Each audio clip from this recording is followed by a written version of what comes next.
Being at home kind of helped relax your team and kind of get them in a good state of mind before the start of the game? I think so. I think they were loose. I think there was a little being a little tense during our actual walkthrough, but then after that, I think everybody, once the crowd started coming in and once they kind of realized that we were actually home for once and not the visiting team, yeah, I think it did something.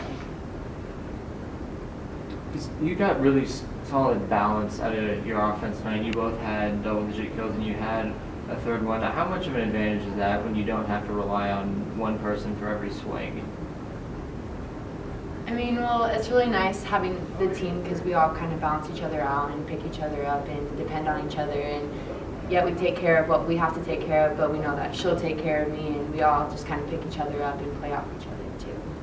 And I think that also having multiple weapons, at the net, sometimes there's three people that are hitting, three of these people I see do actually play, very close to each other. And so it makes it difficult for the other side to key on one certain player.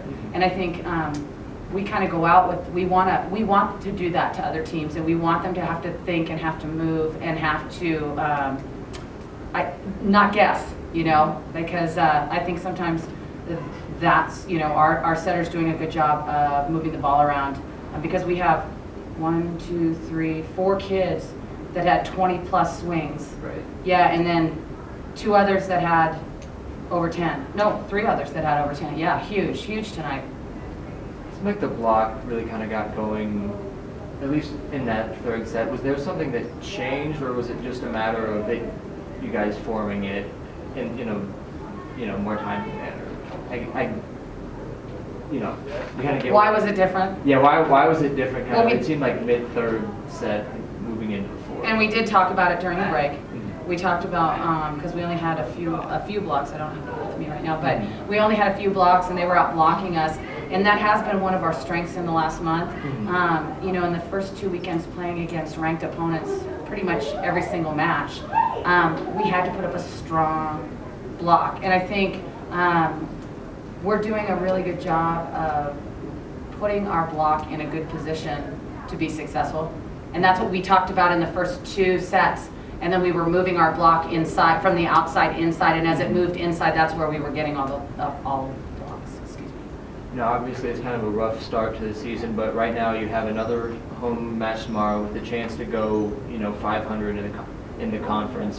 Where do you feel like this team's at in terms of the season, and how can you build off of having these 2 matches at home? Build towards the rest of your conference play. Just keep moving forward with a positive attitude and building off the wins that we'll get. But the main thing is just mainly focusing on us as a team, as a unit, and just keep moving forward. Yeah, and I think also tomorrow night, interesting that Adams, I don't know how they've done tonight, we'll have to look, but they were in first place. So they've traveled like we've traveled. They also played in the premier tournament up in Denver and played ranked opponents. So they've played quality opponents. They have a right side who's hitting the highest percentage in the conference. We're lucky enough to have a coach who hits very similar to her, and she's left-handed, and so hopefully that will play into our advantage when we have to go and block her tomorrow night, because she's leading them in basically every category. That one player does a lot of damage, and so if we can slow her down, hopefully we can capitalize on that and win at home again. Thanks, you guys. I appreciate it.